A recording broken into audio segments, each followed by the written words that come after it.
Assalamu alaikum. Today we gonna start a new journey with a new book, a historical narrative of Imam Ali ibn Talib, Ali, The Elixir of Love by Jalal Moghania. Preface. I remember the first time I visited the luminous shrine of Imam Ali in the holy city of Najaf, Iraq. It was July of 2010. I traveled with my brother, Ali, who had just graduated from the University of Michigan as a chemical engineer and many presumed was medical school bound with a second full-ride scholarship offer.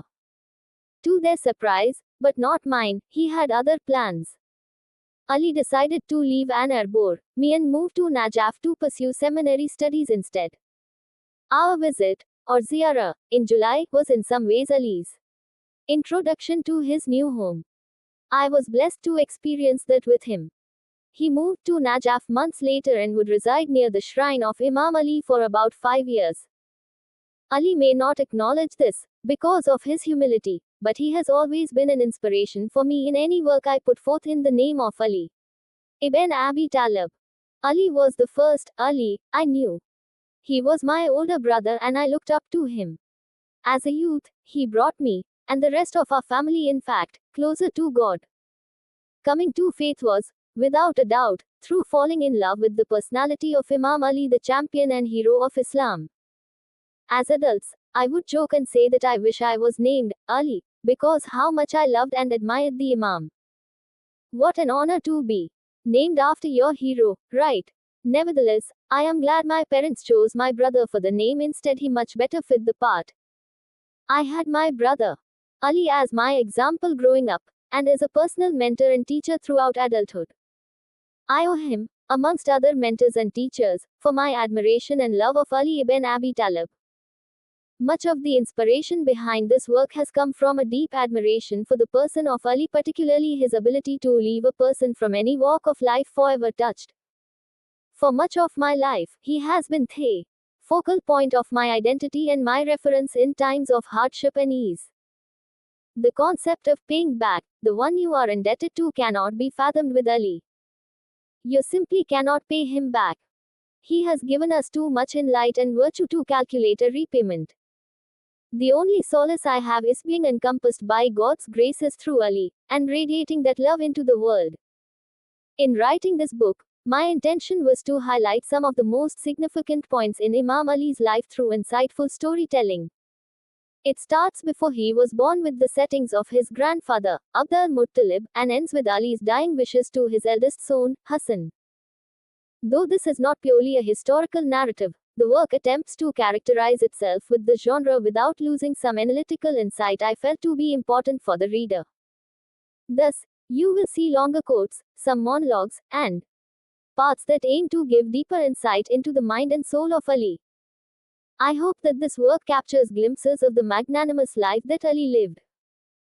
Though thousands of pages could be written about the life and legacy of Ali, I preferred brevity manifested in these pages with the hopes of joining this work with one similar to it on each of the members of Ali's household.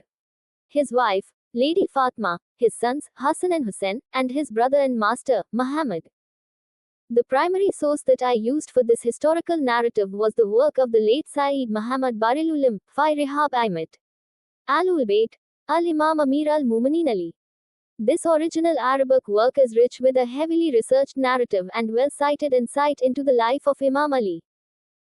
May the late Sayyid be rewarded immensely for his scholarly contributions through that book, which I have tremendously benefited from, as well as his many other works on Islamic history and thought. The purpose of this historical narrative is to provide the English reader ease of access to the life and legacy of Ali. His life has tremendous lessons and moves us beyond inspiration and motivation. It is a lighthouse, captivating and guiding us through every new story in our own lives. His unwavering commitment to the brotherhood of man, the sanctity of faith, and the love of God, shows us the meaning of life. Ali moves us closer to our truest and highest selves. From a socio-political context, Ali is often compared to his adversaries or challengers, the likes of Muawiyah and the caliphs who ruled the Muslim nation before him. Ali's story should show that such comparisons are futile and out of touch. His position amongst men, and in the eyes of his Lord, was far beyond his contemporaries.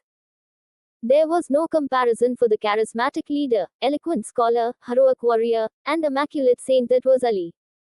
I pray that the reader falls in love with Ali, as millions have across time, place, and creed. I pray that such a love illuminates your heart and opens your mind to what a life truly worth living actually looks like. To be Ali is far from me, but to be a mouthpiece for his legacy is the greatest honor I could long for. Please read each chapter with the intention of embracing truth, because that is what Ali is truth. As the Holy Prophet once said, Ali is with the truth, and the truth is with Ali. It turns wherever he turns. Uddharan Chinha. Though many in my circles growing up referred to Ziyarat as a once in a lifetime experience, I never looked at it that way. In 2010, I knew I would be back. In 2015, I visited twice in the same year. I would return to Najaf every year after that for Ziyarat, up until the COVID-19 pandemic. Though brief, my trips were rejuvenating each and every time as if coming to life, an elixir experienced in being the guest of Ali. I took the opportunity to write parts of this work during some of those visits, asking the universe to assist me in finding the words that may do justice to his story. Speaking of the universe, I leave you with a gem of a saying from Ali, one that may take several lifetimes of reflection to fully embrace. A gift from the most gracious Prince Ali. Your cure is within you, yet you do not sense it. Your sickness from you, yet you do not see it. You are the clarifying book, through whose letter becomes manifest the hidden. You presume you are insignificant, while within you lies the greater universe. You would not need what is outside of you, if only you would reflect. I pray that the blessings of Imam Ali's resting place extend to the words on these papers, and to the eternal and resplendent souls of their readers. I pray the reader is inspired by the life and legacy of Ali, to understand him for what he truly is. The majestic gateway of knowledge, the immaculate path of deliverance, and the elixir of God's eternal love. Ali.